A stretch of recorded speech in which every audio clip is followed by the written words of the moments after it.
9 Telugu digital news కు స్వాగతం. దేశవ్యాప్త రైతు కార్మిక గ్రామీణ బంద్ సందర్భంగా నల్గొండ జిల్లా గొర్రంపూడి మండల కేంద్రంలో సంయుక్త కిసాన్ మోర్చా ఆధ్వర్యంలో మండల కేంద్రంలో పాఠశాలలు, ప్రభుత్వ కార్యాలయాలు, వాణిజ్య షాపుల బంద్ నిర్వహించడం జరిగింది. కేంద్రంలోని బీజేపీ ప్రభుత్వం రైతు వ్యతిరేక, కార్మిక వ్యతిరేక, ప్రజా వ్యతిరేక విధానాలను నిరసిస్తూ ఊరేగింపు నిర్వహించి సెంటర్లో ఉపదేశించడం జరిగింది. ఈ కార్యక్రమంలో సమావేశ అధ్యక్షులు సిపిఎం మండల కార్యదర్శి రామేశ్వర్ మాట్లాడుతూ నరేంద్ర మోదీ ప్రభుత్వం అనుసరిస్తున్న రైతు కార్మిక విధానాలను విమర్శించారు. అఖిల భారత విప్లవ రైతు సంఘం రాష్ట్ర అధ్యక్షులు జక్ల నరసింహ మాట్లాడుతూ గత 3 సంవత్సరాల నుంచి నరేంద్ర మోదీ ప్రభుత్వం తెచ్చిన రైతు సంఘాల నాయకులకు రాతపూర్వకంగా రాసిచ్చిన హామీలను అమలు చేయడంలో విఫలమైందన్నారు. ఈ కార్యక్రమంలో సిఐటియు నాయకులు సర్వయ్య, ఆంజనేయులు, మేడి సైదులు, రమేష్, రైతు సంఘం నాయకులు వెంకటేశ్వర్లు, ఆనంద్, సత్తయ్య, నరసింహ, గోర్ల సత్తయ్య, సిపిఐ మండల కార్యదర్శి లక్ష్మీపతి, నాయకులు అమీర్, అబ్బాస్ తదితరులు పాల్గొన్నారు.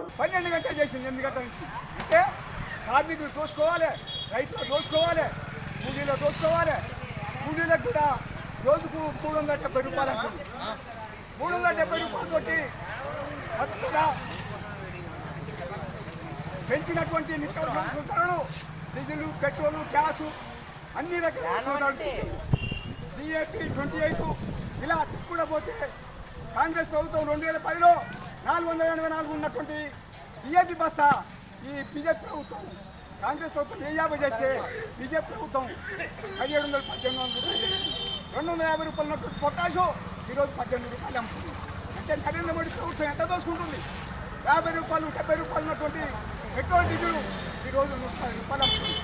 అంటే నిత్యావసర అవసర ధరలు, రైతులు కొన్నటువంటి మందులు, ఎరువులు, విత్తనాలు అన్ని రకాలుగా దోచుకుంటూ నకిలీ వస్తువులను, నకిలీ నిత్యావసర వస్తువులు సరఫరా చేస్తూ దేశంలో ఈ మతోన్మాదాన్ని ఎత్తిపోషిస్తూ మతం ఆధారంగా రెచ్చగొట్టి మీరు గుండె ఏదో ఆడ గుడి ప్రారంభోత్సవం చేస్తున్నా అని చెప్పి గుడి ప్రారంభోత్సవం చేసి ఇంటింటికి అత్యంత పంచితే ఓటు పట్టని చెప్పి ఒక ఓటు రాజకీయం చేస్తుంది.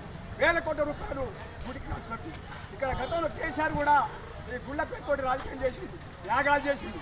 ప్రజల్లో మూఢనమ్మకాలు పెంచాలి, ప్రజలు తిరుగుబాటు చేయకుండా ప్రజలు తోసుకోవాలని చెప్పి దేవుడిని నమ్ముకొని కర్మ, ఇది కర్మ దేశం, ఈ అయ్యో కర్మ నా కర్మ ఇంతే అని వాళ్ళు పేదలు బాధలు ఉన్నటువంటి వాళ్ళు దేవుని పోయి కూడా నా బాధలు పోతున్నామని చెప్పి ఆ సెంటిమెంట్ ఉన్న వాళ్ళు దాదాపు 90% ఉన్నారు.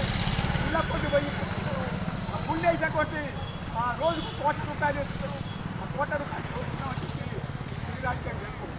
ఈ విధంగా ఏంటంటే రైతులను, కార్మికులను దోసుకుంటున్నటువంటి ప్రభుత్వాలు, పెట్టుబడిదారులకు, దోపిడీ వర్గానికి సేవ చేస్తున్నటువంటి ప్రభుత్వాలు మన అధికారం ఉండి మనల్ని మోసగిస్తున్నాయి.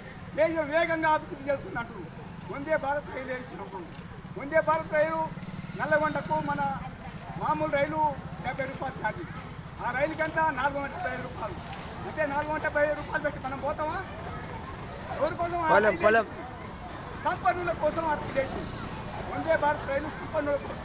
విమానాశ్రయాలు ఎవరు ఎక్కుతారు? విమానం మనం ఎక్తామా? ఓడర్ ఎవరు? ఇలా ఈ ప్రాజెక్టు మొత్తం అగ్రికల్చర్ ప్రాజెక్టు ఇవన్నీ అదాని, అంబానీ ఒక్క చెప్తుంది. అదే నరేంద్ర మోడీ పిల్లలు లేరు, భార్య లేరు, ఆయనకి తప్పుడు అవినీతి దాడి చేస్తున్నారు. అసలు అవినీతి దాడి చేస్తే